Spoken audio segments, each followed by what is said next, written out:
के बारे में। आकलन क्या होता है? आकलन की बात करें तो ये एक ऐसी प्रोसेस होती है जिसमें छात्रों का बिना अंक या ग्रेडिंग के फीडबैक दिया जाता है। करें आकलन की, तो आकलन का मतलब होता है, देखिए मैंने आकलन और मूल्यांकन दोनों को ही साथ में समझाने का प्रयास किया है। आकलन और मूल्यांकन दोनों का उद्देश्य बच्चों की अभिव्यक्ति, क्षमता, अनुभूति आदि का मापन करना है।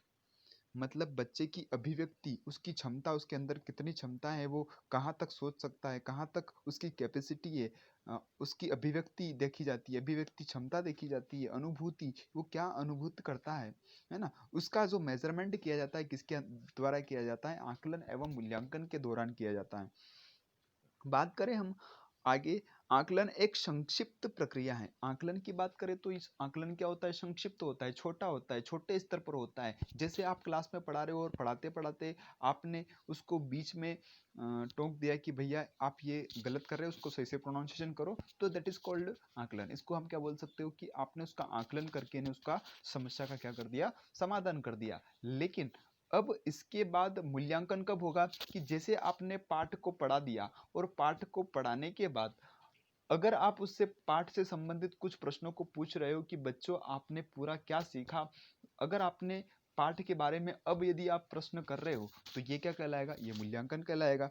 तो मूल्यांकन क्या है? एक मूल्यांकन एक व्यापक प्रक्रिया है। व्यापक क्यों है? क्योंकि इसमें अब पूरा लेसन हो गया, तो पूरा लेसन होने के बाद पूरे लेसन का निचोड़ क्या है ना, ये चीज आप बच्चे से पूछ रहे हो, तो ये पूरा व्यापक रूप हो गया। तो इसीलिए क्या कहा जाता है? मूल्यांकन क्या होता है? एक व्यापक प्रक्रिया होती है। आगे चर्चा करते हैं। देखिए कुछ परिभाषाएं दी हैं मनोवैज्ञानिकों ने, तो सबसे पहले बात करते हैं हम रोस के अनुसार। रोस के अनुसार बात करें तो मूल्यांकन क्या होता है? मूल्यांकन का प्रयोग बच्चों के संपूर्ण व्यक्तित्व तथा किसी की समुचित स्थितियों की जांच प्रक्रिया के लिए किया जाता है। रोज के अनुसार क्या परिभाषा है? कि मूल्यांकन का प्रयोग बच्चे के संपूर्ण व्यक्तित्व यानी कि उसकी पर्सनालिटी के बारे में, उसका व्यक्तित्व कैसा है, तथा किसी की समुचित स्थितियों की जांच प्रक्रिया के लिए किया जाता है। मतलब वही बात है कि यदि उस व्यक्ति के व्यक्तित्व का यदि आपको अध्ययन करना है या बालक के व्यक्तित्व का अध्ययन करना है, तो अगर आप उसका अध्ययन कर रहे हो, अवलोकन के द्वारा कर रहे हो, तो ये जो अवलोकन कर रहे हो उसका, तो उसके व्यक्तित्व का भी क्या हो रहा है? यहाँ पर साथ साथ में मापन हो रहा है। इसीलिए इन्होंने एक शब्द का प्रयोग किया है। किस शब्द का? व्यक्तित्व शब्द का। तो यहाँ पर इन्होंने अपनी परिभाषा में कहा है कि मूल्यांकन का प्रयोग बच्चे के संपूर्ण व्यक्तित्व तथा किसी की समूची स्थितियों की जांच प्रक्रिया के लिए किया जाता है ना। जो भी स्थितियां बनती है उन स्थितियों की क्या की जाती है? जांच एक प्रक्रिया है, जांच प्रक्रिया के लिए किया जाता है इसका उपयोग। ठीक है, तो परिभाषा आप आई होप आपको समझ आई होगी।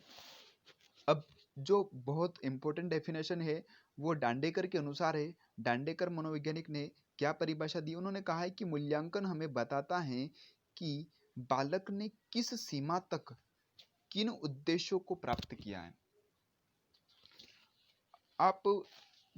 आपने जो कुछ भी पढ़ाया पूरे वर्ष में, है ना, मूल्यांकन क्या करता है? मूल्यांकन आपने जो पूरे वर्ष में जो कुछ भी पढ़ाया उसका निचोड़ निकालता है कि आपने जो पढ़ाया है वो बच्चा कितना सीख पाया है। इस चीज को दर्शाता है क्या? मूल्यांकन। ये बात कौन बोल रहे हैं? डांडेकर जी बोल रहे हैं। आगे चर्चा करें मूल्यांकन की और व्यवहारिक परिभाषा किस प्रकार से दे सकते हैं। सामान्य भाषा में कहें तो छात्र का परिमाणात्मक और गुणात्मक अध्ययन मापन प्लस मूल्य निर्धारण। देखिए मूल्यांकन का किस प्रकार से विकसित किया गया।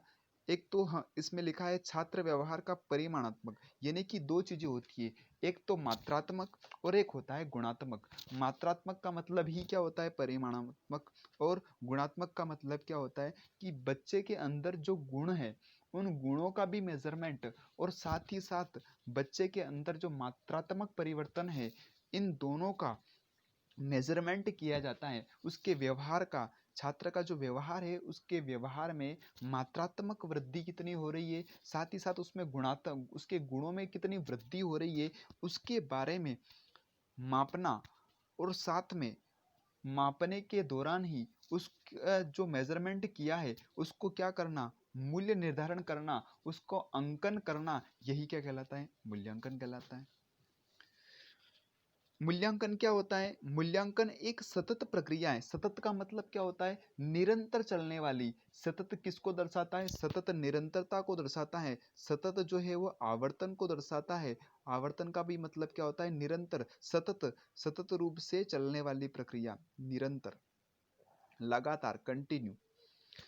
तो मूल्यांकन क्या है, सतत क्यों है, क्योंकि जैसे ही बच्चे का एडमिशन होता है, फर्स्ट दिन से ही लगाकर उसके लास्ट दिन तक, यानी कि जो विद्यालय का अंतिम दिन होता है बच्चे के लिए, तो तक उसका क्या किया जाता है, मूल्यांकन किया जाता है। यही क्या कहलाता है, सतत प्रक्रिया। इसीलिए क्या बोलते हैं मूल्यांकन को, मूल्यांकन एक ऐसी प्रक्रिया है, एक ऐसी प्रक्रिया है, सतत प्रक्रिया है।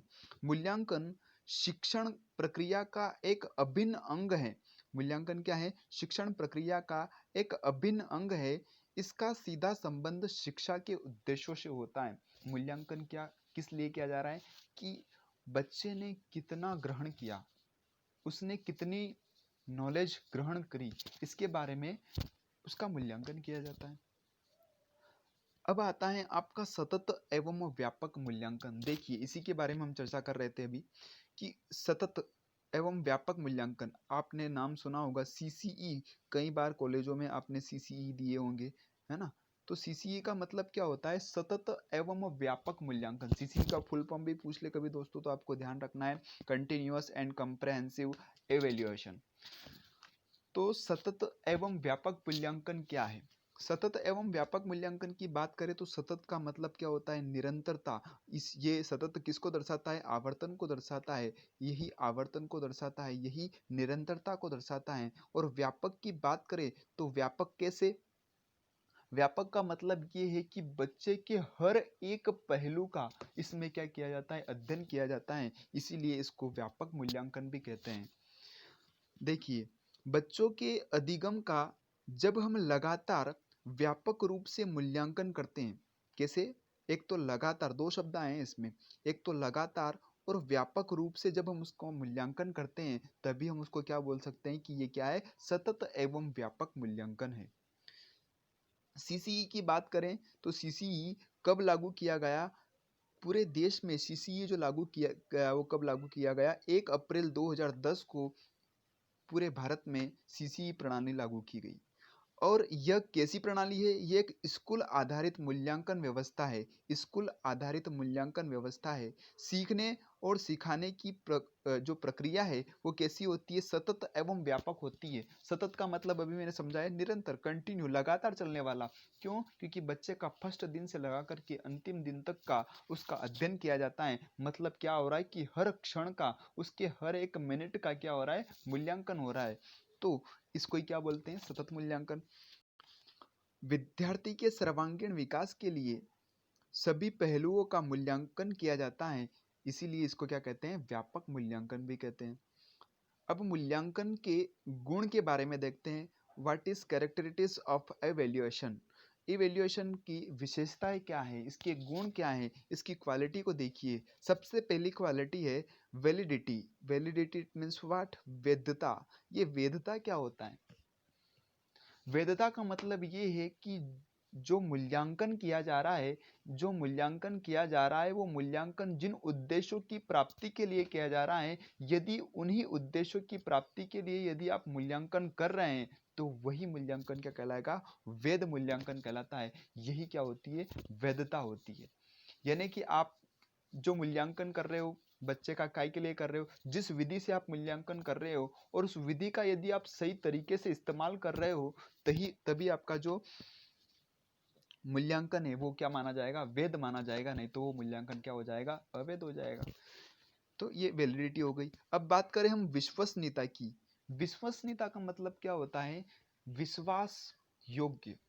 विश्वसनीयता से मतलब ये है कि आप यदि किसी चीज का मूल्यांकन कर रहे हैं और मूल्यांकन करने के बाद यदि आपसे फिर कहा जाए कि मान लीजिए आपने बच्चों का टेस्ट लिया और टेस्ट लेने के बाद आपने उसका मूल्यांकन किया, और मूल्यांकन करने के बाद आपने मान लो कॉपी चेक करी, और कॉपी चेक करने के बाद आपने मान लो उसको 50 में से आपने उसको नंबर दिए, मान लिया कि आपने उसको 30 नंबर दिए।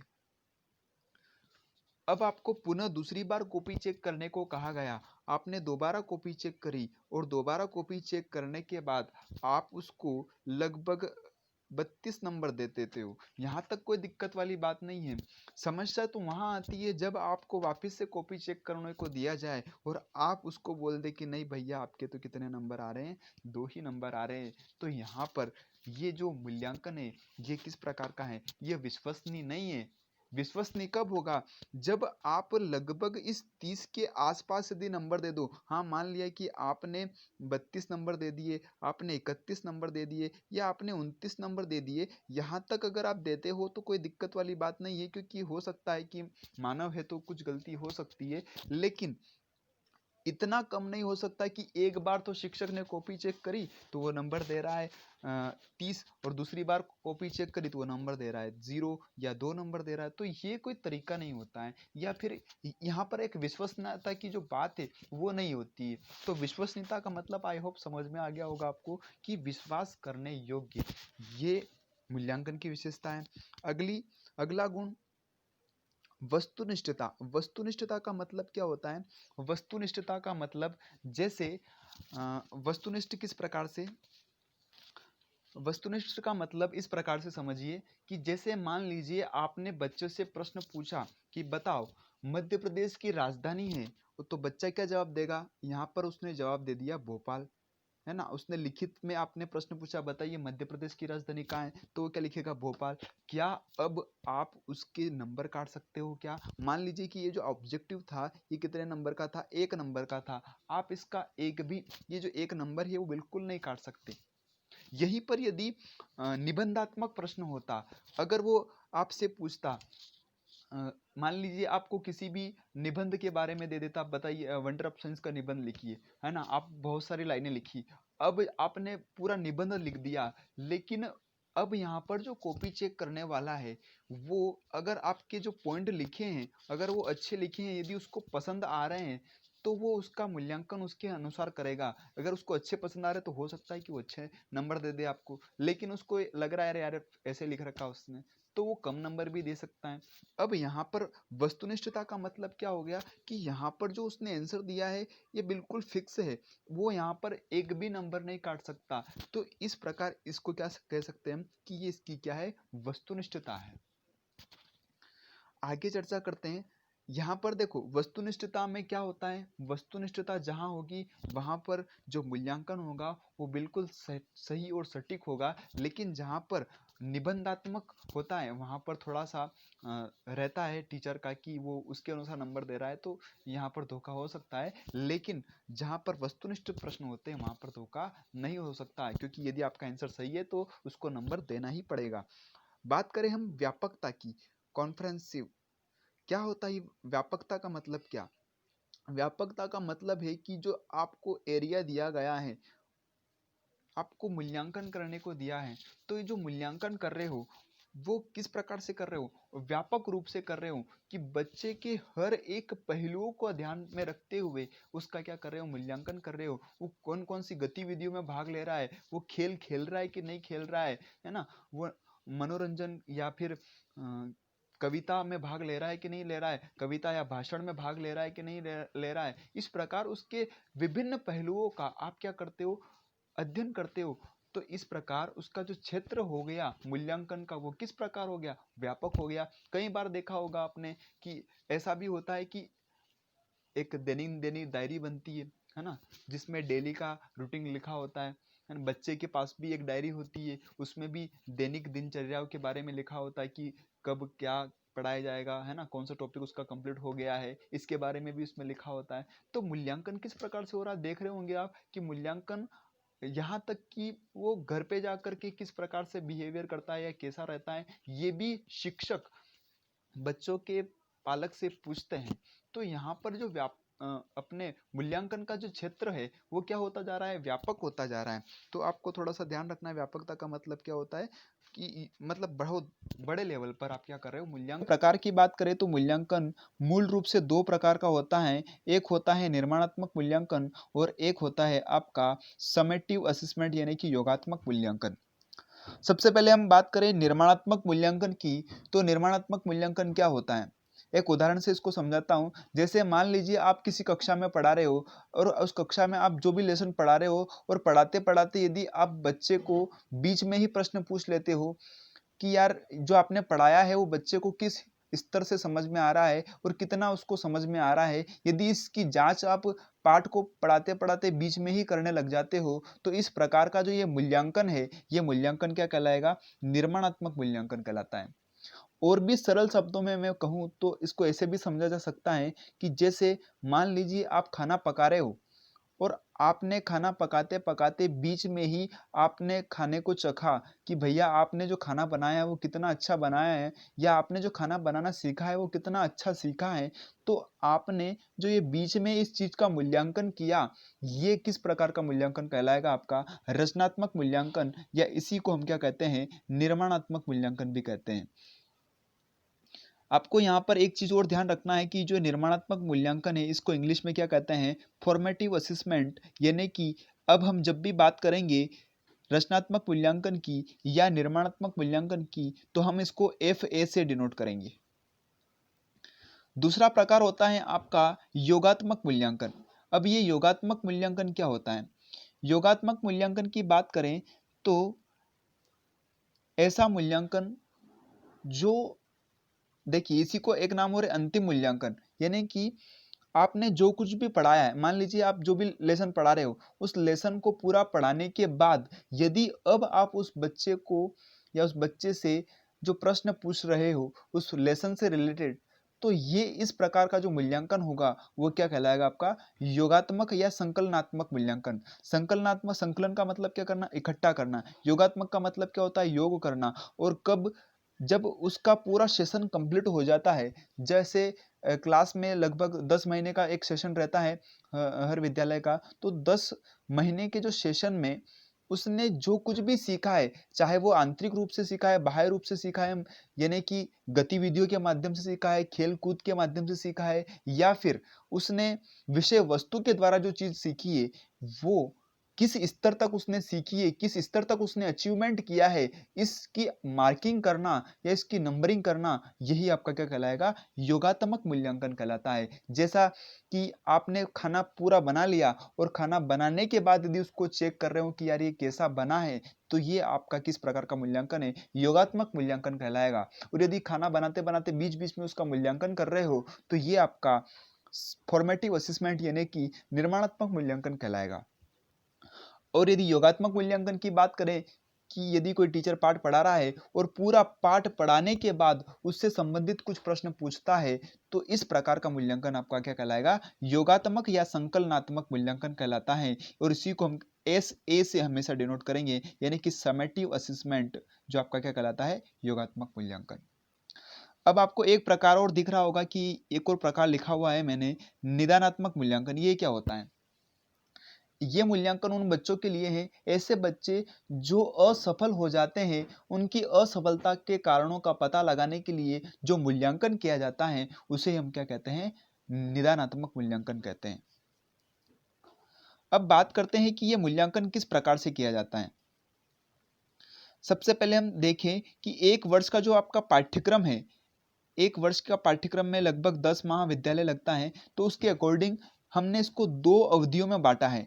एक है आपकी प्रथम अवधि, दूसरी है आपकी द्वितीय अवधि। आपको क्या करना है, पहली अवधि में कितने टेस्ट लेना है, किस प्रकार से मूल्यांकन करना है। जैसे पहले क्या होता था, पहले जो मूल्यांकन होता था किस प्रकार से होता था, पहले आपने देखा होगा कि एक त्रैमासिक परीक्षा होती थी, तिमाही परीक्षा, जो हर 3 महीने के अंदर ली जाती थी, है ना। दूसरा जो मूल्यांकन होता था अर्धवार्षिक परीक्षा उसको कहते थे, है ना, 6 माह के अंतर्गत होने वाली परीक्षा।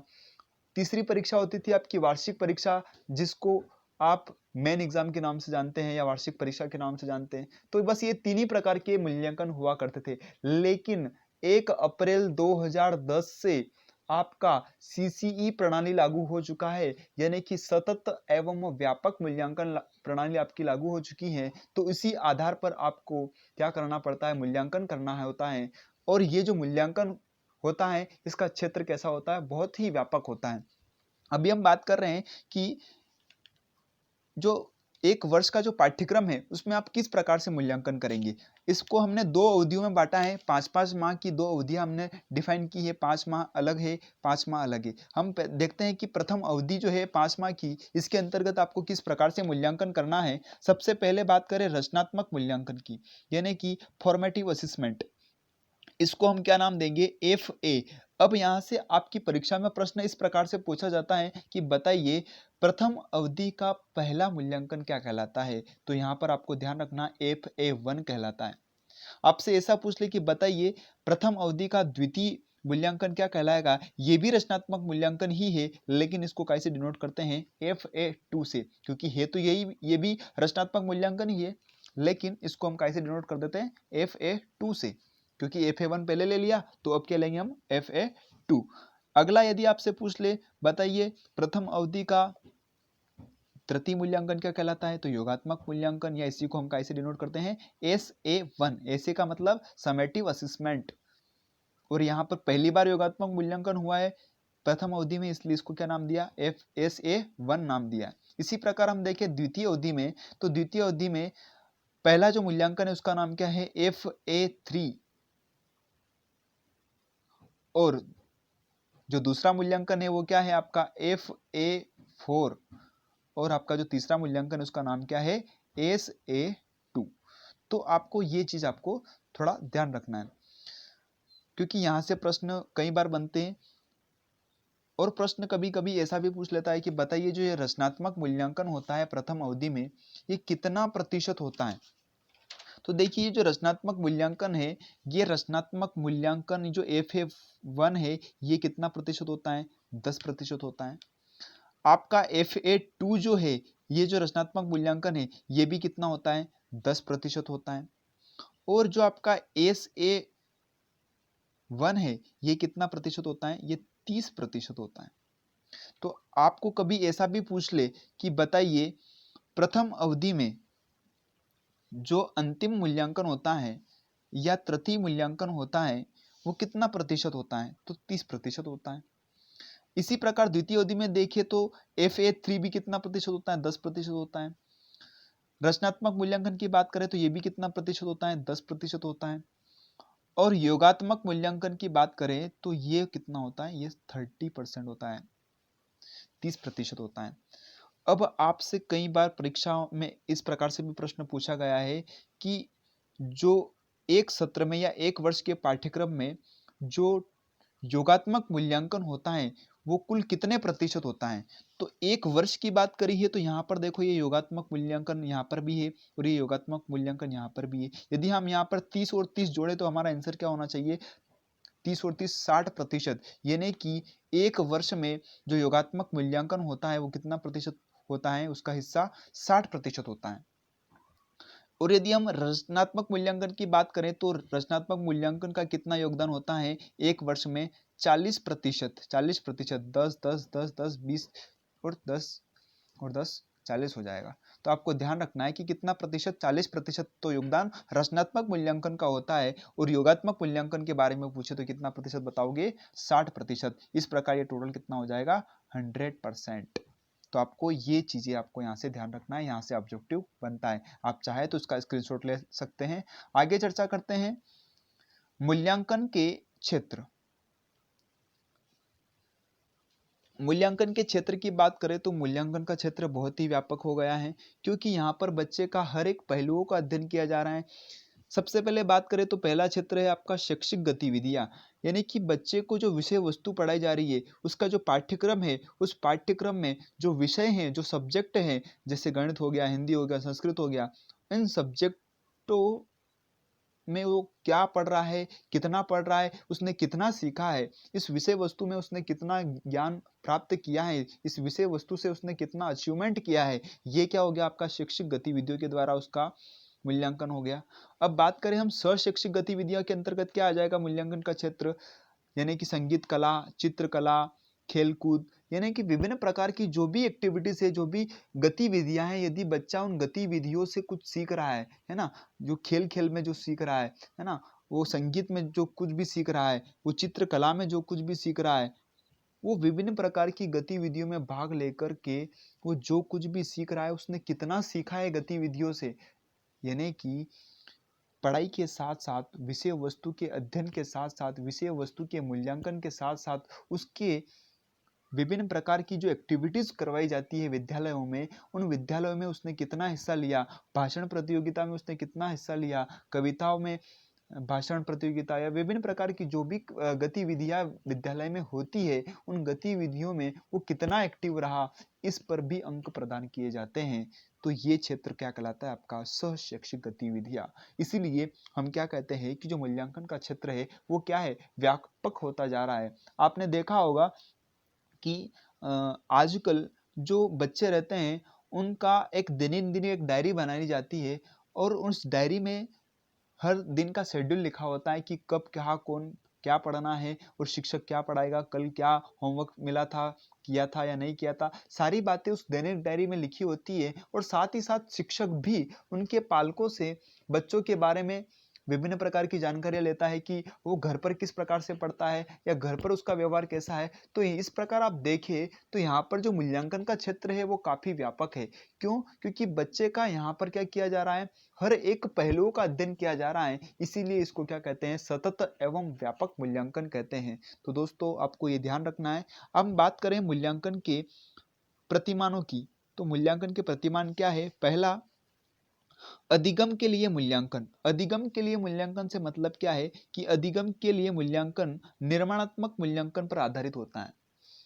अभी हमने बताया कि निर्माणात्मक मूल्यांकन क्या होता है कि जब हम किसी काम को करते समय उसके बीच में ही उसकी जांच करते हैं कि हमने कितना सीखा है या हम कितना सीख रहे हैं, तो यही क्या कहलाता है आपका निर्माणात्मक मूल्यांकन, या इसी को हम क्या कहते हैं, अधिगम के लिए मूल्यांकन। जैसे मैंने एग्जांपल दिया कि आप मान लीजिए खाना पकाते पकाते बीच में ही उसको चख लेते हैं कि भैया ये खाना किस प्रकार का बना है, तो ये किस प्रकार का मूल्यांकन कहलाएगा, आपका अधिगम के लिए मूल्यांकन कहलाएगा, या इसी को हम क्या कहते हैं, निर्माणात्मक मूल्यांकन कहते हैं।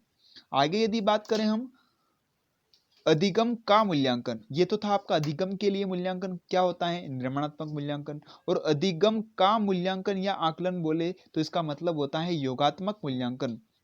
अधिगम का मूल्यांकन योगात्मक मूल्यांकन पर आधारित होता है। अतः अर्थात हम कह सकते हैं कि जो हमने काम किया है वो काम को खत्म होने के बाद यदि उसकी जांच कर रहे हैं कि हमने कितना उससे सीखा है या कितना हमने उससे अचीव किया है, तो इस प्रकार का मूल्यांकन क्या हो जाएगा, आपका अधिगम का मूल्यांकन या अधिगम का आकलन कहलाएगा।